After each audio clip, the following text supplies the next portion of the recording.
Good evening. Today is Monday, 21 August 2023. The time is 8 p.m. in Canberra. We will begin the weekly Bangla radio program from Canberra 2XX Community Radio Station. This program is being broadcasted by the courtesy of Community Broadcasting Foundation Limited and Bangladesh Australia Association Canberra. Every Monday at 8 p.m, the program is broadcasted on FM 98.3 MHz. Tonight, the program is presented by me, Farah Ehsan. Tonight's program contains discussions on the impact of social media on education.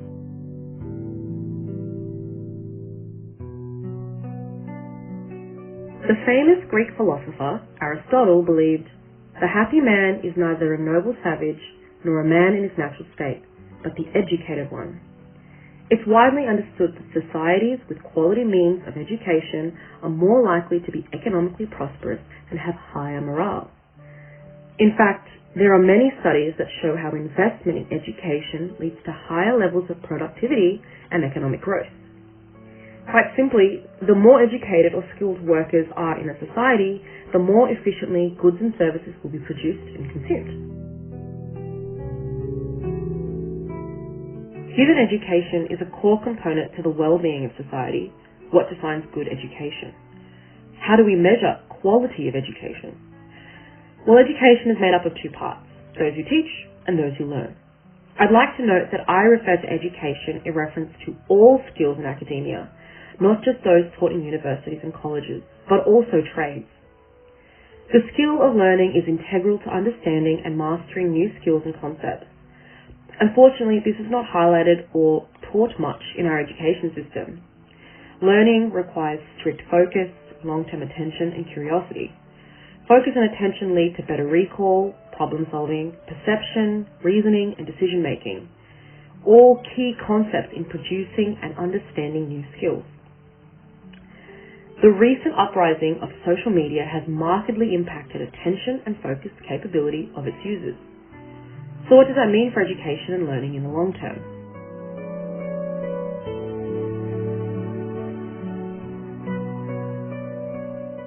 Before we answer that question, let's unpack the concept of social media. Social media first appeared as emails, chat rooms, and online forums in the mid to late 70s to 90s.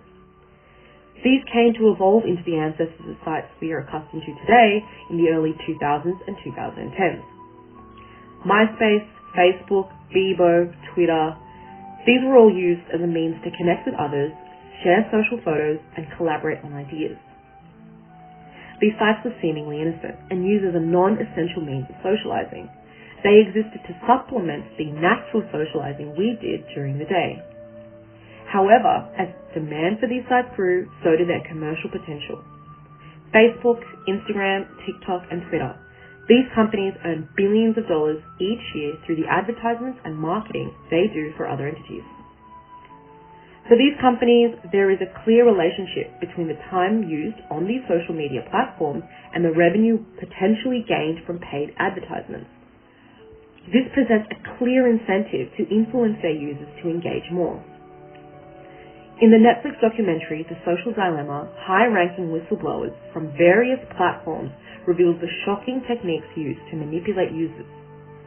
The goal they had was to increase engagement from users so they are exposed to more ads, ultimately increasing their ad revenue. What we heard you just say is so disturbing. This idea that when you were at Google, you were using what you know about persuasion and technology to go deep into our brains to program us, or to put it another way, maybe manipulate us. And I kept thinking, to what? To what end? Well, as is detailed in the film, the real issue here is that when you're not paying for the product, you are the product. And specifically, when I say you're the product, it's that our behavior, the predictability of how we act and believe, is the very thing that's being sold. So I make more money the more of your attention that I get, right? How much have you paid for your Facebook or YouTube account recently? Nothing. How are they worth $700 billion or $1 trillion in market cap? Well, it's because they're monetizing our attention. And so to do that, these companies have to build supercomputers that when you flick your finger, this huge supercomputer has to predict what's the perfect thing I could dangle in front of your nervous system that's going to keep you here. And if I don't do it, the other guy will. So if Netflix starts calculating the perfect next video for you and I'm YouTube and I don't do that, or I do it less well, I'm going to get out-competed. And that's why it becomes this race to the bottom of the brainstem for who can go lower into our limbic brain, into our emotions, into our fear, into our personalization. As we heard from Tristan Harris, these companies have invested heavily in hiring psychology and neurology experts to implement methods of behavior modification and psychological manipulation. These are the same techniques used historically in the gambling industry.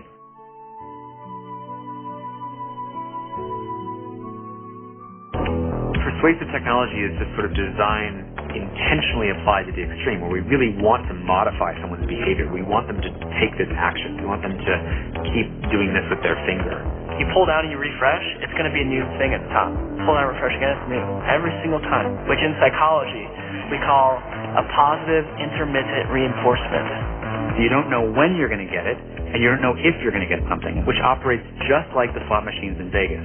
It's not enough that you use the product consciously. I want to dig down deeper into the brainstem and implant inside of you an unconscious habit so that you are being programmed at a deeper level. You don't even realize it. A man by the name of... Every time you see it there on the counter and you just look at it, and you know if you reach over it just might have something for you. You play that slot machine to see what you got, right? That's not by accident. That's a design technique. Using the architecture of casino slots, a sweeping movement or a swiping movement, artificial intelligence and complex algorithms, users are presented with content in a way that spikes dopamine and leads to a dopamine addiction.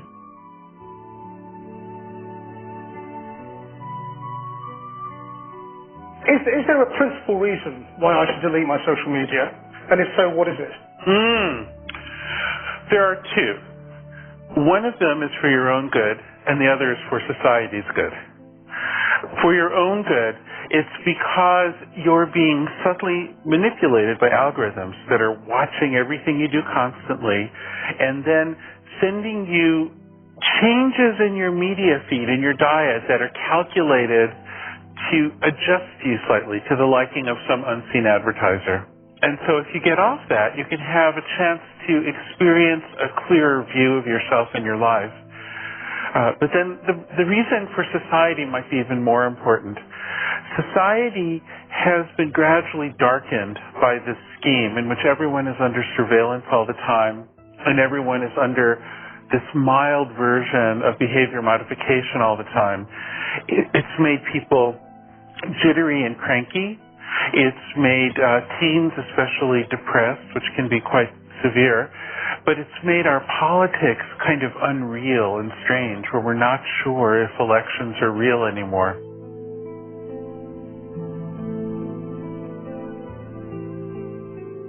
So who cares if our dopamine is being spiked, and what does it really matter if it's leading to a dopamine addiction?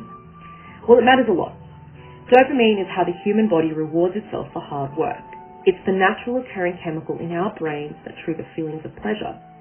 Dopamine is what we feel when we complete a rigorous exercise, eat chocolate, finish that project we've worked on endlessly, or receive positive feedback from our friends or superiors. Basically, as humans, we're motivated to behave in a specific way in order to release that dopamine. Dr. Lustig once famously quoted that when God gave us poison, he packaged it in the antidote. He said this in reference to a naturally occurring sugar, fructose, and its packaging in fiber. A similar concept applies to dopamine. Too much dopamine can be dangerous. The antidote to dopamine is the work and the effort that we actually use to acquire it. Acquiring that pleasure without any effort leads to no motivation, craving, lack of focus, and irritability. This is the common trajectory for any addiction. The release of dopamine for low-effort behavior and the constant wanting of such dopamine without having to exert any effort. This has been used historically in the gambling industry to addict gamblers. So when social media giants started incorporating similar methods, the trend caught on.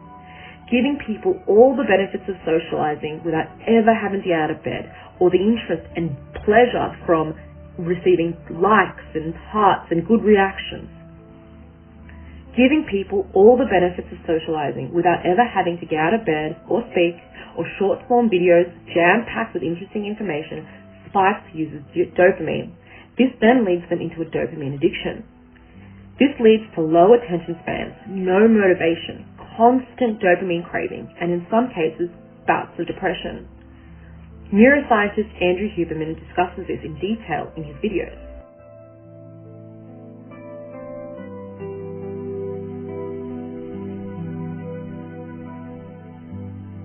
The thing about cell phones is when you first get on there and you have, let's say no Wi-Fi on the flight or something, and you land, it can actually be quite stimulating. You get a lot of dopamine. Oh, there's this. Oh, there's that. But very quickly, when you're scrolling on social media, you're no longer getting the novelty, but you're continuing to do it, and you almost don't know why you're doing it. At that point, it shifts over to something that's a bit more like an obsessive-compulsive behavior, where we can define an obsessive-compulsive behavior where the obsession leads to a compulsion. So the obsession is a thought, the compulsion is a behavior, but the acting out of the compulsion merely serves to increase the obsession.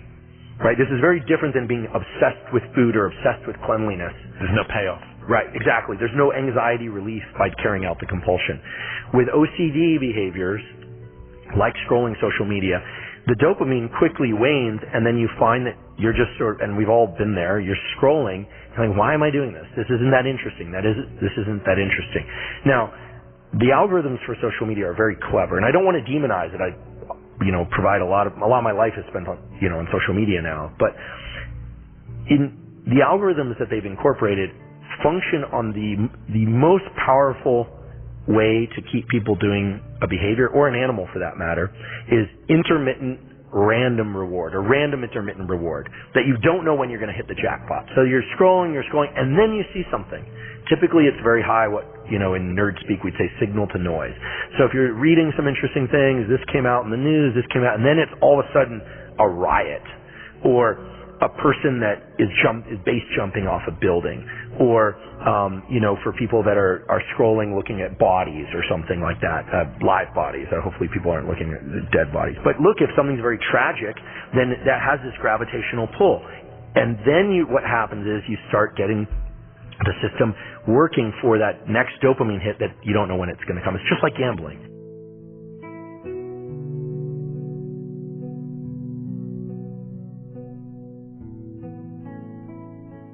As social media giants weaponize dopamine and behavioral psychology, it depletes the user's ability to maintain focus and attention.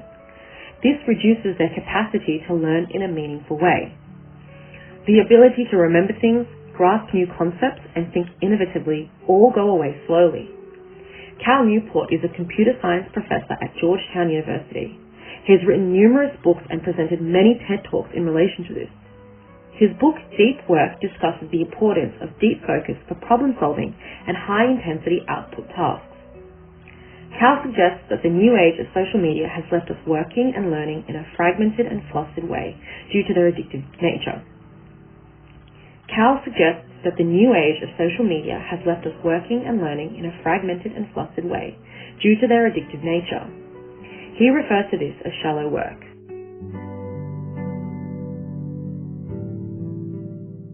Social media tools are designed to be addictive. The actual desired use case of these tools is that you fragment your attention as much as possible throughout your waking hours. That's how these tools are designed to use.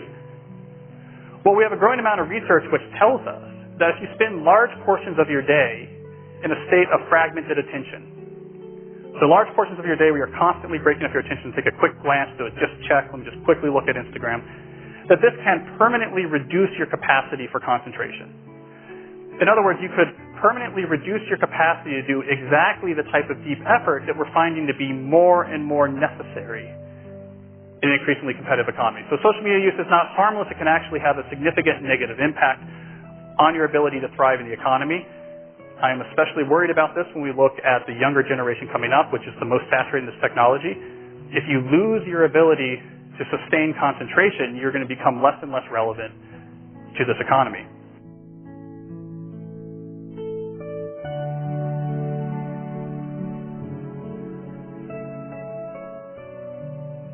To test this theory, I have caught up with a student currently at university. Raya is a first-year university student who has been using all forms of social media throughout her education. I asked her some questions regarding her attention, motivation, and general approach to learning. My main question is, what do you study at uni? Yeah, I study finance and IT. Finance and IT. Since the start of your uni degree, have you been using things like Instagram, TikTok, and social media in general?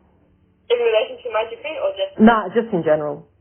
Yeah, I have. Cool. So when you do these courses and these subjects in your degree, do you have like assignments and assessments that you're handed over? And what type are they if you do? What types of assessments I have? Yeah. So yeah, I do.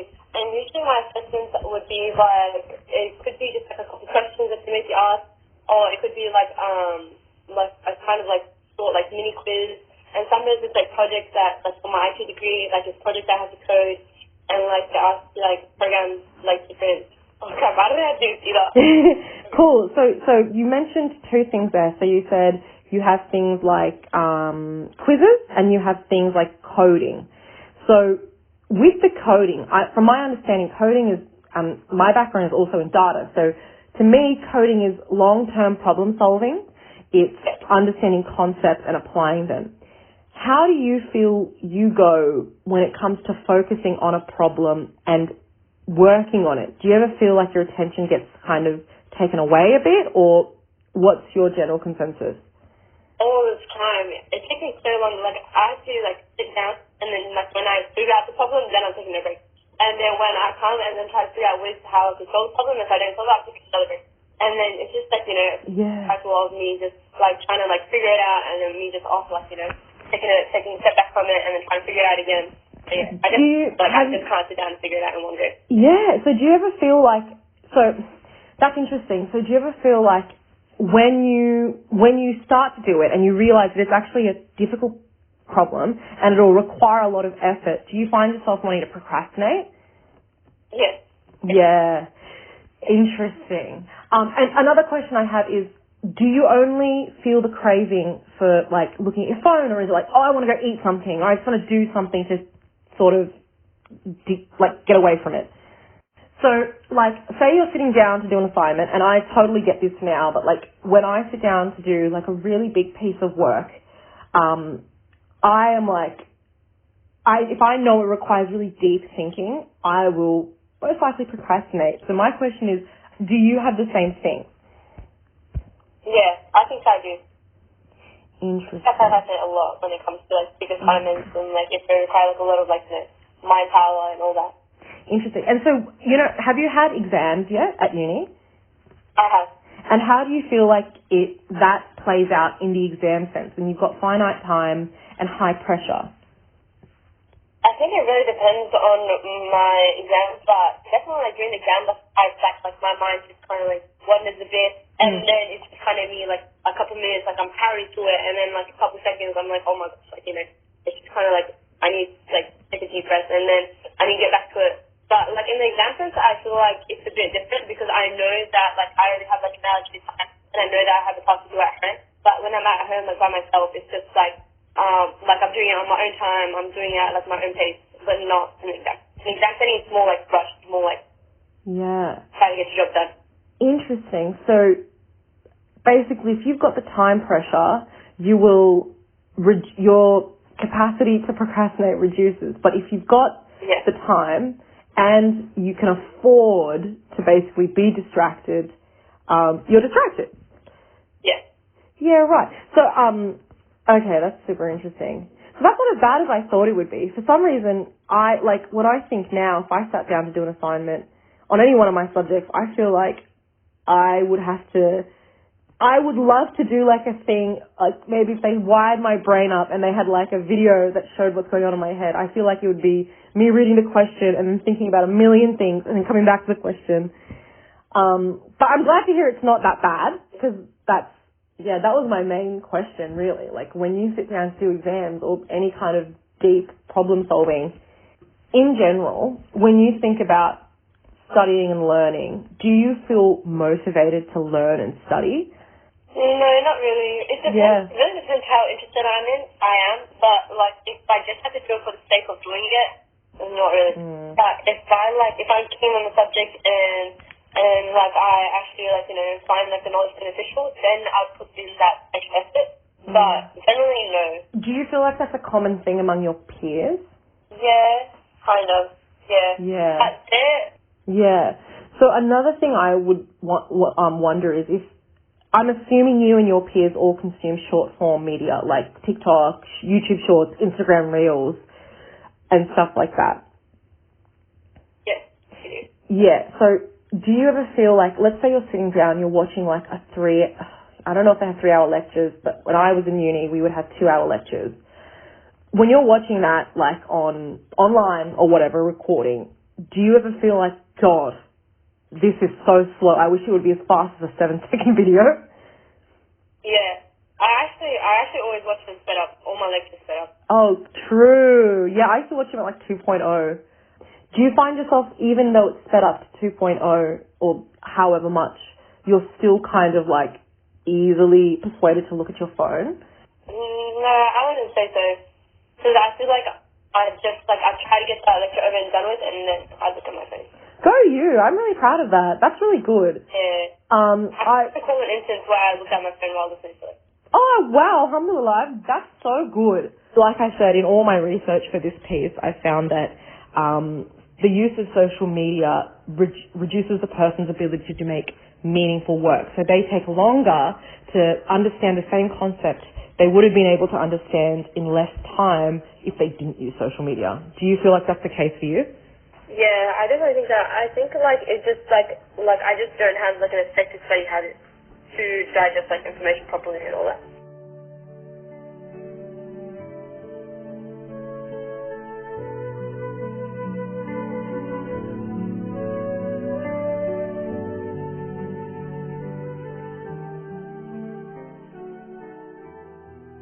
Teachers are also seeing this phenomenon unfold. The Gonski Institute of Education did a Growing Up Digital Australia study. They surveyed up to 2,000 Australian teachers and school leaders. They found that nearly 4 out of 5 teachers said they saw a decrease in the students' ability to focus on learning tasks, 80% saw a decrease in students' empathy, and 60% observed students spending less time on physical activity. In fact, one teacher even said, the number of students with cognitive, social, and behavioural difficulties has increased noticeably. Students appear to have more difficulty concentrating, making connections, learning with enthusiasm, and increasing boredom in school.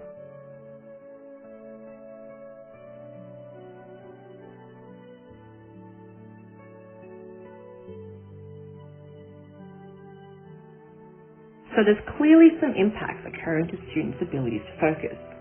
So what does that mean for the economy and society in the long run? Well, if the quality of skills and the efficiency of output decreases, there's a strong likelihood that the economy will slow down too. Cal Newport believes that the ability to focus and produce efficiently will be so rare it becomes a competitive advantage in the workforce.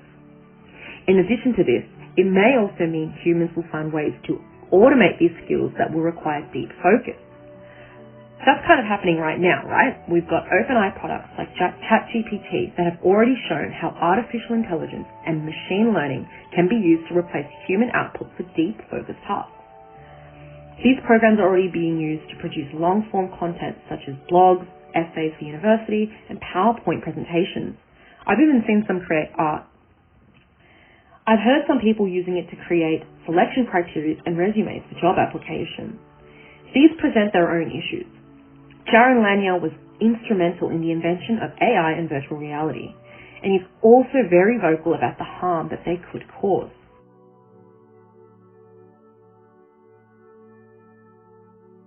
The artificial intelligence religion makes engineers just loathe giving people control because they want everybody to buy in to this AI religion. They want people to say, yes, the machine is choosing for me. I trust the machine. The machine is becoming alive. They want that so much that they'll destroy the world to get that feeling.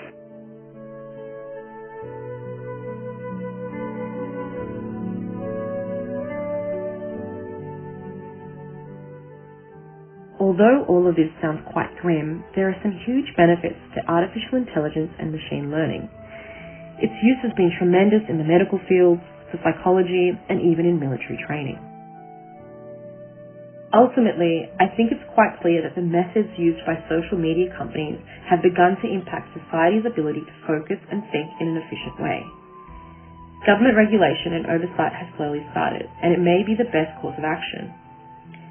I think now may be a great time for governments to think of more policies that complement learning in a social media-driven environment. Schools have already begun using techniques such as bite-sized learning, brain breaks, and adaptation of the kinds of media used to teach. In the meantime, reducing the dependency on social media and fostering hobbies that promote face-to-face socializing, focus, and natural dopamine release is the best antidote. Going for exercise, having a coffee with a friend, reading a book, or learning a new skill will reduce the impact of social media on attention and focus. This will mean we can produce better output and have a better quality of life.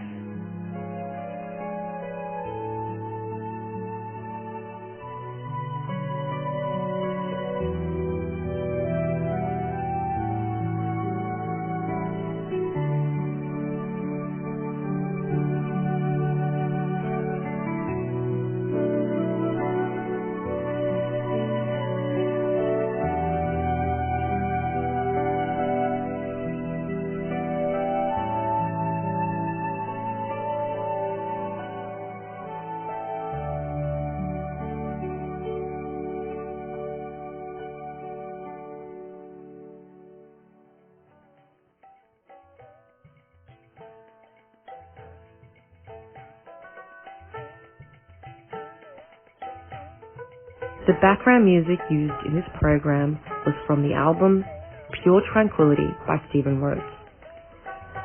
The audio clips collected and used in the program are from the Netflix documentary The Social Dilemma with speaker Tristan Harris, the YouTube video Jaron Lanier on how social media ruins your life, uploaded by Channel 4 News with speaker Jaron Lanier, the YouTube video Neuroscientist, What Overusing Social Media Does to Your Brain, uploaded by Chris Williamson with speaker Andrew Huberman, the YouTube video Jaron Lanier, Artificial Intelligence is a Religion Based on a Lie, uploaded by Spark Gap with speaker Jaron Lanier. We have now reached the end of our program, and we hope that you have enjoyed. We invite you to send your opinion to Bangla Radio Canberra to the following email, banglaradio@gmail.com. You are invited to follow Bangla Radio on Twitter and Facebook. If you join our Facebook or Twitter group, we will send you our weekly program description. Our programs are archived in banglaradio.org.au website and on our new Bangla Radio Canberra YouTube channel. If you want, you can also listen to all our previous programs anytime on your mobile devices using our Bangla Radio Canberra Listen app. This Listen app is now freely available on Apple App Store and Google Play Store. The next Bangla Radio program will be broadcasted on next Monday at 8 p.m. We welcome you to join us. Wherever you are, we hope that you stay well in peace and happiness. Good night.